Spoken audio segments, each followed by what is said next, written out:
రాజ్, ఏమైంది మీకు? అంతా బానే ఉంది కదా, ఎందుకు కంగారుగా ఉన్నారు? ఏమైంది అసలు వీళ్ళందరికీ? సిస్టమ్ని తిడుతున్నాడు. సిస్టమ్ని వాళ్లే స్వయంగా సిస్టమ్ని పాడు చేస్తున్నారని ఆలోచించరు. అంటే ఒక మనిషి డబ్బు తీసుకోకుండా ఏ పని చేయడు, అలాంటిది ఇప్పుడు డబ్బులు ఎదురిచ్చి మరీ పని చేయించుకోవాలని ప్రయత్నిస్తున్నారు. చాలా దారుణంగా ఉంది.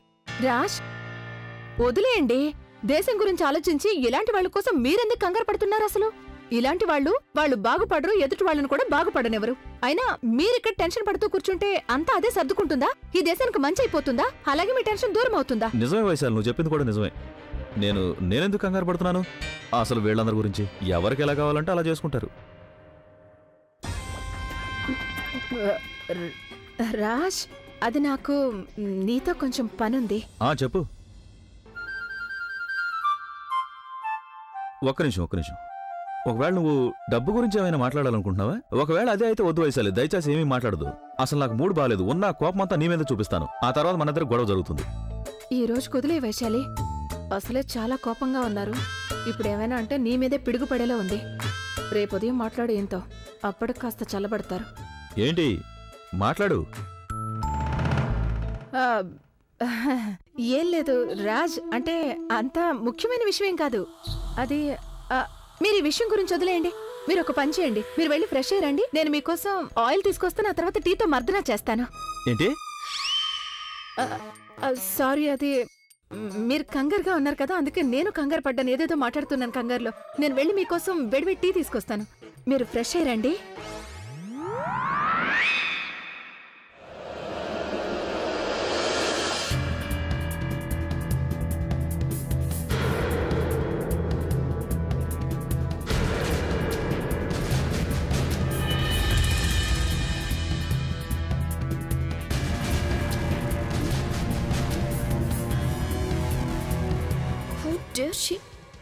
అభి ఫేవరెట్ పిల్లోకి అతుక్కుని పడుకుంది. అభిని రానివ్వ, దీని సంగతి చెప్తాను.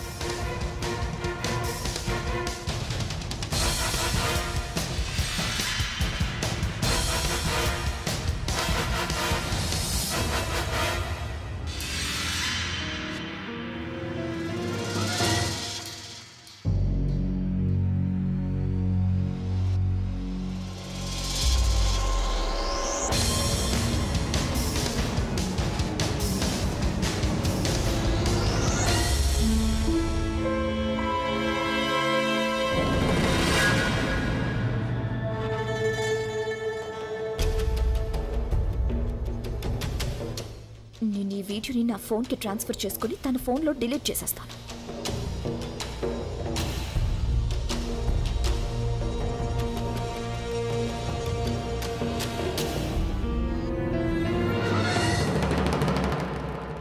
నా ఫోన్ ఏమైంది?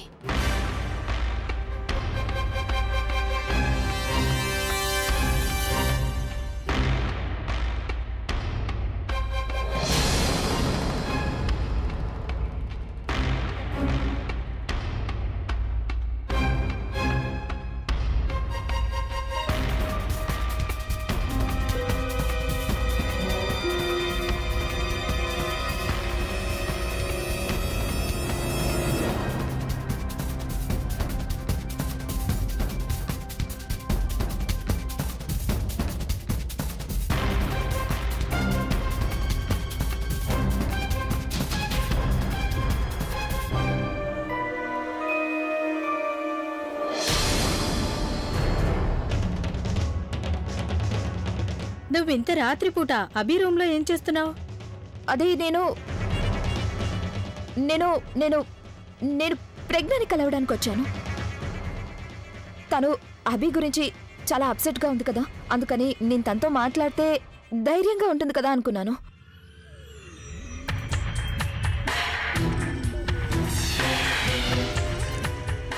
చాలా విచిత్రమైన మనిషి.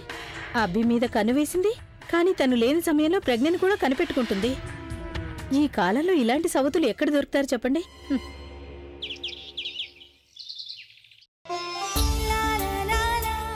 ఇంకా కాసేపు తర్వాత ఆయన జైలు నుంచి బయటకు వచ్చి ఇంటికి తిరిగి వచ్చేస్తారు.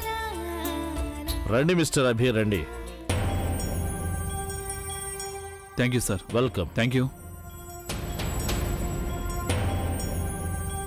హే వాట్సాప్, నువ్వు కూడా వచ్చావు ఇక్కడికి? ఏం చూడడానికి వచ్చావు? నా పరిస్థితినా నా గతినా? But let me tell you Miss Andrea, I'm perfectly all right. అలాగే నేను విడుదలైపోయాను కూడా. నీ నీచమైన ఉద్దేశం నన్ను లోపలికి పంపించింది, కానీ తను నిజమైన ప్రేమ నన్ను ఈ జైలు నుంచి బయటికి తీసుకొచ్చింది. యా, తనే నన్ను విడిపించింది. దీన్నే అంటారు ట్రూ లవ్ అండ్ కన్సర్న్ అని. నీలా కాదు, నీచమైన ఉద్దేశం, తప్పుడు ఆలోచనలు.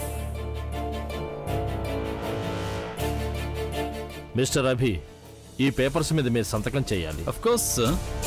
Excuse me. ఆయన్ని తను విడిపించిందా? కానీ ఎలా?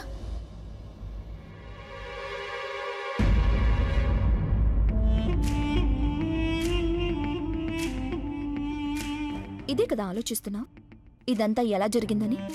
ఇలా చూడు ప్రజ్ఞ, నీకు మాయ చేయడం తెలుసు, కానీ నాకు బుర్ర ఉపయోగించడం తెలుసు. నువ్వు నీ తెలివితేటలతో అభి కోసం సాక్ష్యం సంపాదించావు, కానీ నేను నీకంటే ఎక్కువ తెలివితో ఆ సాక్ష్యాన్ని నా దగ్గరకు తెచ్చుకున్నాను. లేదు, ఆ వీడియో అక్కడ కాదు, ఇక్కడుంది, నా మొబైల్లో. నువ్వు నా సాక్ష్యాన్ని దొంగిలించావా? చూడు, నాకు దొంగతనం చేయడం అస్సలు రాదు, కానీ నీతో పాటుండి నీ నీచమైన అలవాటు నాకొచ్చింది. నువ్వు నా అభిని దొంగలించావు, నా అభి కోసం నేను సాక్ష్యాన్ని దొంగలించాను. ఇక అతి త్వరలో నేను నీ నుండి నా అభిని కూడా తీసుకుంటాను. నువ్వలా ఎప్పటికీ చేయలేవు. ఎందుకు? మనసుతో మనసు ముడిపడిపోయిందా నువ్వు అభితో బంధం తెంచుకోలేకపోవడానికి?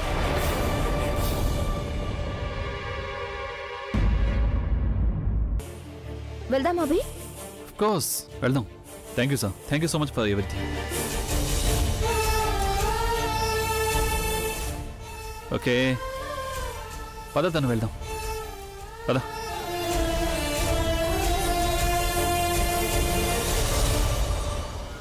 అసలు నేను తన్నుతో ఎందుకలా అన్నాను? ఎందుకన్నాను తను ఆయన్ని నాకు దూరం చెయ్యలేదు అని? ఒకవేళ నేను నిజంగానే నాకు ఆయన మీద ఫీలింగ్స్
మహాబలేశ్వర్, అసలు ఈ ఐడియా ఎందుకు వచ్చింది నీకు? రాజ్, అది నేను ఆ మూవీ చూశాను, అమీర్ ఖాన్ది గులాం. అందులో అతను రాణి ముఖర్జీతో అంటాడుగా, ఆతిథ్య ఖండాలా. ఇప్పుడు నా అమీర్ ఖాన్ మీరే కదండి, అందుకే మీరు నన్ను మహాబలేశ్వర్కి తీసుకెళ్తారని అనుకున్నాను. సరేగాని అసలు నువ్వు డీడీఎల్జే చూడలేదా? దిల్వాలియా దుల్హనియా లే జాయింగే. అందులో వాళ్ళిద్దరూ షారుఖ్ కాజోల్ ఇద్దరు యూరోప్ కు వెళ్తారు కదా, అందుకని నువ్వు నన్ను యూరోప్ కి తీసుకెళ్ళమని అడుగుతావేంటి? ఆ డీడీఎల్జేలో షారుఖ్ ఖాన్ పేరు రాజ్ తెలుసా? అలాగే మీ పేరు కూడా రాజే కదా, అందుకని దాని అర్థం మీరు షారుఖ్ ఖాన్ అని కాదుగా. ఎక్కడికి తీసుకుని వెళ్ళగలరో అక్కడికే తీసుకెళ్ళమంటున్నాను. వైశాలి, నీకు తెలుసు కదా నా దగ్గర డబ్బు లేదు కదా. నాకు తెలుసు రాజ్, మీరు నాకు ఇదే సాకు చెప్తారని. నా దగ్గర డబ్బు లేదు వైశాలి అని, కానీ నాకు మీ డబ్బులతో ఎలాంటి అవసరం లేదు. ఇలా చూడండి, ఇంట్లో కూర్చుని ప్రపంచం చూసిరండి. ఈ కాంటెస్ట్ లో నేను విన్నర్ని. ఇలా చూడండి, నాకు మహాబలేశ్వర్ చూసి రావడానికి కూపన్స్ ఇచ్చారు. అంటే వెళ్ళడం రావడం, అక్కడ ఉండడానికి భోజనానికి అన్ని ఫ్రీ. ఇప్పుడు మీ డబ్బుల ప్రాబ్లం నేను సాల్వ్ చేసేసాను. ఇక ఆఫీస్లో మీరు ఒక వారం సెలవు తీసుకోండి. అలాగే మీరు ఇంటి న్యూస్లకు కూడా దూరంగా ఉండాలి. న్యూస్ న్యూస్ న్యూస్ అన్నానా నేను? ఇంటి టెన్షన్స్ నుంచి దూరంగా ఉండమని చెప్పాలనుకున్నాను నేను. నువ్వు న్యూస్ అనేదో రాజ్, అది ఈ మధ్య నేను టీవీ ఇంకా పేపర్లలో వార్తలు చదువుతున్నాను కదా, ఎక్కడ చూసినా ఏదో ఒక దుర్వార్త. అందుకే నేను అనుకున్నాను మన ఇద్దరం కలిసి ఎటైనా వెళ్ళి సంతోషంగా గడిపి రావచ్చు కదా. నేను రాలేను. ఎందుకు? దీపావళి వస్తోంది. ఆఫీసులో నాకు చాలా పనులు పెండింగ్ లో ఉన్నాయి. ఒకవేళ నేను అది కంప్లీట్ చేయలేదనుకో నా ఉద్యోగం పోతుంది. ఎంతో కొంత డబ్బు వస్తుంది ఇప్పుడు, తర్వాత అది కూడా రాదు. నాకు ఏ డబ్బు వద్దు రాజ్. మీరు నాకు మీ జీవితంలో ఈ ఒక్క వారం రోజులు ఇవ్వండి చాలు. ఈ వారంలో నేను నా జీవితం మొత్తం జీవించేస్తాను. వైశాలి, సినిమాలు చూడడం కాస్త తగ్గించు. ఎంత ఎక్కువగా చూస్తావో అంత ఏడుస్తావు. దీపావళి వస్తుంది. నిన్ను మహాలక్ష్మి గుడికి తీసుకెళ్తాను. మహాబలేశ్వర్, దాని గురించి ఇంకేం ఆలోచించకే. ఏం రాజ్, మహాలక్ష్మి గుడికా? భజన చేసుకో వైశాలి ఇంట్లో కూర్చుని. సార్, పోలీసులు మిమ్మల్ని ఎందుకు అరెస్ట్ చేశారు? అరెస్ట్ చేసి ఇప్పుడు ఎందుకు వదిలిపెట్టారు? సార్, మీకు కార్పొరేటర్ కి మధ్య గొడవ జరిగిందని విన్నాము. ఒకవేళ ఈ కారణంగా అలాంటిదేం లేదు. నేను తప్పు చేయలేదు. ఆ మున్సిపల్ ఆఫీసర్ ఇంకా కార్పొరేటర్ తప్పు చేశారు. I have evidence. నా దగ్గర ప్రూఫ్ ఉంది. వాళ్ళు కావాలని హాల్ని పడగొట్టాలని అనుకున్నారని, నన్ను చంపాలని కూడా అనుకున్నారు. ఈ రోజు నేను మీడియా సహాయంతో అందరికీ ఇదే చెప్పాలని అనుకుంటున్నాను. ఆ మున్సిపల్ ఆఫీసర్ అలాగే ఆ కార్పొరేటర్ అందరూ తప్పుడు మనుషులు. వీళ్ళు ఇన్నోసెంట్ ఫ్యామిలీస్ని ఇబ్బంది పెట్టాలని అనుకుంటున్నారు అంతే. అలాగే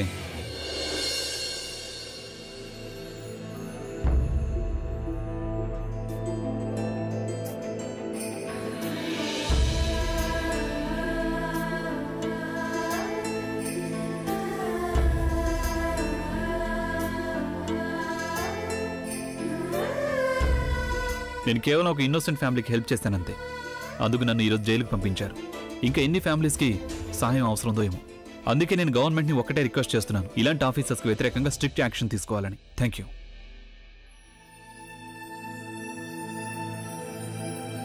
నువ్వు నాకు చెడు చేయాలనుకున్నావు, కానీ నేను మాత్రం నీకు చెడు చేయాలనుకోలేదు.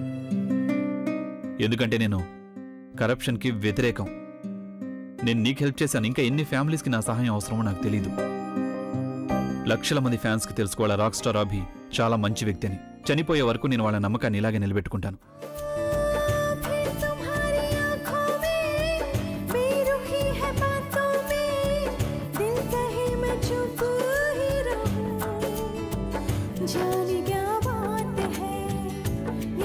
కాకపోతే ఒకటి, మాటి మాటికి నువ్వు నన్ను మోసం చేస్తూనే ఉంటావు.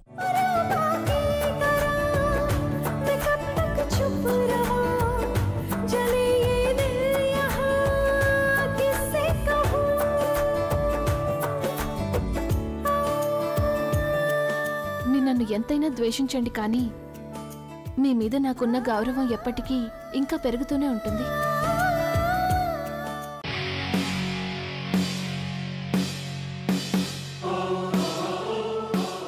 She is the only one నా ప్రేమను డిజర్వ్ చేసుకునే వ్యక్తి.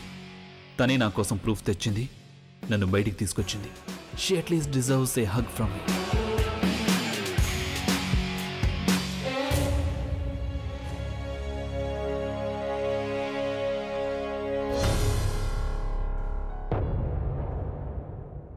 అభి బాబు, నువ్వు బానే ఉన్నావు కదా? మేము నీ గురించి పేపర్లో చదివిన వెంటనే వచ్చేసాము. ఇదంతా అసలు ఎలా జరిగింది? నీకెలాంటి ఇబ్బంది కలగలేదు కదా? చెప్పు బాబు. నన్నమ్మా ప్లీజ్, నువ్వేం కంగారు పడకు. ఎప్పుడు ఏమైంది, ఎలా జరిగింది ఇవన్నీ మర్చిపోయి ఇప్పుడు నేనిప్పుడు క్షేమంగా నిలబడున్నా నీ ముందు. కానీ ఇది చెప్పు, అసలు ఇదంతా ఎలా జరిగింది? నువ్వు మందు తాగి బండి నడపలేదు కదా? అరే అలాంటిదేం లేదు నాన్నమ్మా, నువ్వు మరీను. అది ప్రజ్ఞ వాళ్ళ ఫ్యామిలీకి ఒక ప్రాబ్లం వచ్చింది. నేను వాళ్ళకి సాయం చేద్దామని అక్కడికి వెళ్ళాను. అక్కడ పరిస్థితి చేదాటిపోయింది. అక్కడ కార్పొరేటర్ వాళ్ళు కావాలని నన్ను అరెస్ట్ చేయించారు. నువ్వు ప్రజ్ఞ వాళ్ళ ఫ్యామిలీకి హెల్ప్ చేయడానికి వెళ్ళావా? నీ అంతటి నువ్వే వెళ్ళావా? నాన్నమ్మ, వాళ్ళ ఫ్యామిలీ కూడా నా ఫ్యామిలీ లాంటిదే కదా. చూసావా? చూసానక్క, అలాగే విన్నాను కూడా. పెళ్ళై ఇంకా సంవత్సరం కూడా కాలేదు, వీళ్ళిద్దరి మధ్య ప్రేమ పుట్టుకొచ్చింది. నువ్వు ప్రజ్ఞ వల్లే కదా జైలుకి వెళ్ళావు. ఇప్పుడు తన వల్లే మళ్ళీ బయటకొచ్చేశావు.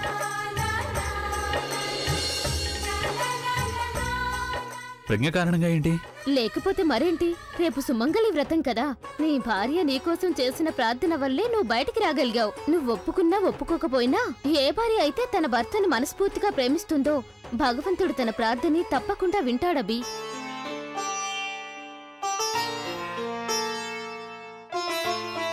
అమ్మమ్మ మీరెప్పుడొచ్చారు?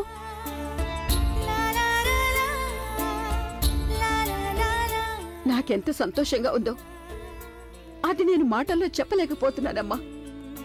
ఏ విధంగా అయితే మీ ఇద్దరు ఒకరికొకరు సాయం చేసుకున్నారో దానివల్ల నాకొకటి అర్థం అవుతుంది. మీ ఇద్దరి బంధం ఎంతగానో బలపడిపోతుంది అని. ఎప్పుడైతే ఒక భార్య తన భర్త కోసం వ్రతం చేస్తుందో దానికి ఒక్కరోజు ముందే నా మనవరాలు ప్రజ్ఞ తన భర్తని ఇంత పెద్ద సమస్య నుంచి కాపాడింది.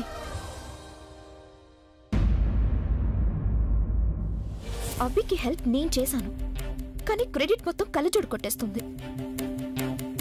నేను అందరికీ నిజం చెప్పేస్తాను. వీళ్ళు ఎవరినైతే పొగుడుతున్నారో తన వల్ల అభి రోజంతా జైల్లో గడపాల్సి వచ్చింది. నేను ఇప్పుడే చెప్పేస్తాను. ఏం చేస్తున్నావు నువ్వు? సరే, అలాగే వెళ్ళి నానమ్మకి మొత్తం జరిగిందంతా చెప్పేసి. ఒకవేళ నానమ్మకి హార్ట్ అటాక్ లాంటిది ఏదైనా వచ్చిందనుకో, అప్పుడు అన్ని జీవితాంతం నీతో మాట్లాడడం మానేస్తాడు. అప్పుడు నువ్వు జీవితాంతం బాధపడాలి. నేనేం చేయాలి? కళ్ళజోడిని కళ్ళజోడుగా మారి నా కళ్ళ మీద కూర్చుంది. దాన్ని నేను పెట్టుకోలేను, తీసి పారేయలేను. నేను పాటలు పాడి పాడి అందరినీ నా ఫ్యాన్స్గా మార్చుకుంటూ ఉంటాను, కానీ తను ఏమీ చేయకుండానే అందరినీ తన ఫ్యాన్స్గా మార్చేసుకుంటాను. ఇప్పుడు ఈ సుమంగళి వ్రతం అంటూ కొత్త డ్రామా ఎందుకు మొదలెడుతోంది? తను నన్ను జీవిత ఖైదు చేయాలని చూస్తోందా? తను నా దీర్ఘాయుష్యు కోసం వ్రతం చేస్తుందా? రానివ్వు తనని నేను రా తల్లి రా. చూడు, ఇప్పుడు నా వర్డ్స్ కూడా పూర్తి అయిపోయాయి. ఇక తొందరగా నువ్వు నీ సస్పెన్స్ అంతం చెయ్యి.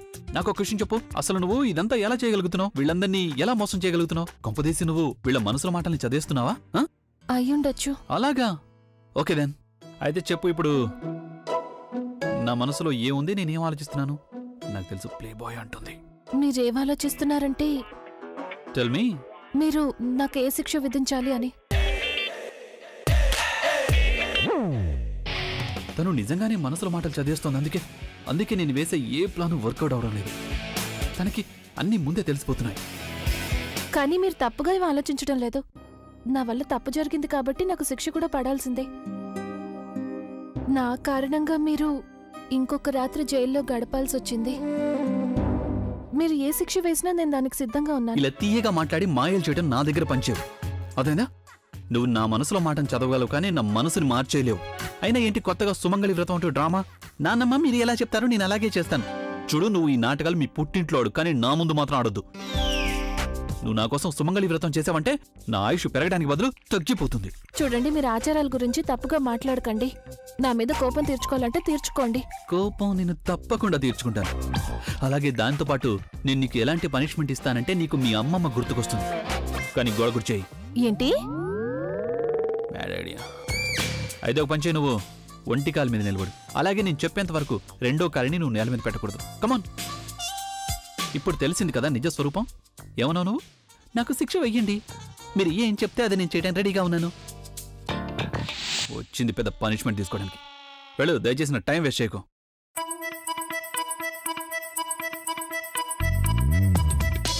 నాకే ఎందుకిలా కొత్త డ్రామా ఆడుతున్నావా? నీకేమనిపిస్తుంది? నువ్వు ఒక్క నిమిషం నిలబడిన తర్వాత నా శిక్ష పూర్తయిపోయిందని చెప్పొచ్చానా?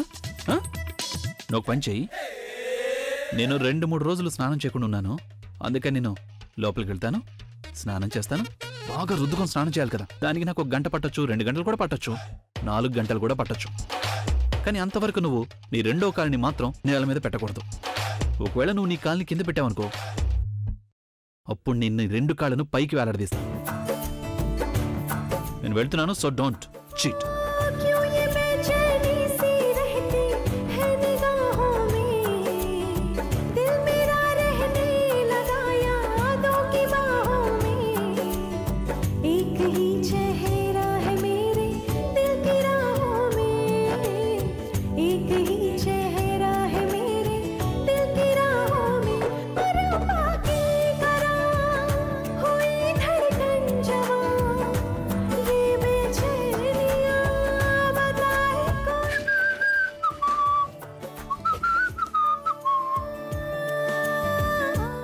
వావ్, ఎంత స్టామినా ఉంది నీకు! ఇప్పుడు అర్థమవుతోంది నీకు లోడలోడ వాగడానికి అంత ఓపిక ఎక్కడి నుంచి వస్తుందో. నిజానికి నువ్వేమైనా స్పోర్ట్స్ ఆడితే బాగుండేది. ఇండియా కోసం 2-3 మెడల్స్ తీసుకొచ్చేదానివి. నువ్వు నవ్వుతున్నావు? నువ్వు నవ్వుతున్నావు అంటే దాని అర్థం నీకు నొప్పిగా లేదంటే దాని అర్థం నువ్వు నాటకాలు ఆడుతున్నావు అనమాట. అంటే నేను లోపలికి వెళ్ళిన తర్వాత నువ్వు నీ కాలు కింద పెట్టేశావా? లేదు. తలుపు తీసిన శబ్దం వినగానే నువ్వు కాలు పైకెత్తేసుంటావు. నేనేం చీటింగ్ చేయలేదు. పైగా నాకు నేను శిక్ష వేసుకోవాలనుకుంటే అస్సలు చేయను. నేనుండగా నువ్వు చీటింగ్ అనేది అస్సలు చేయలేవు. ఎందుకంటే ఇప్పుడు నువ్వు ఈ పనిష్మెంట్ ని నా ముందే అనుభవించాల్సి ఉంటుంది. కానీ చేతులు పైకెద్దు. రాకెట్లా కాదు, ఫ్లైస్ లా పెట్టు. ఇక ఎగిరిపో. ఇలాగే నిలబడుండు. Change in plan. అరే అరే జాగ్రత్త, ఖరీదైనవి. ఇక ఇప్పుడు కాళ్ళు పైకెత్తు. 2 కాళ్ళు పైకెత్తేస్తే ఎలా నిలబడాలి? కంగారు పడకు. యోగా చేయవా? జస్ట్ చెక్ చేశాను నీ బుర్ర అసలు పనిచేస్తుందా లేదని. కానీ నీ బుర్ర చాలా చురుగ్గా పనిచేస్తోంది. అన్నట్టు 1 నిమిషం. పైన ఖాళీగా ఉంది. పైనంటే తల మీద. అలాగా? అక్కడ కూడా ఏదైనా పెట్టండి. నేను నీకు పనిష్మెంట్ ఇస్తుంటే నీకు అంత సరదాగా ఉందా?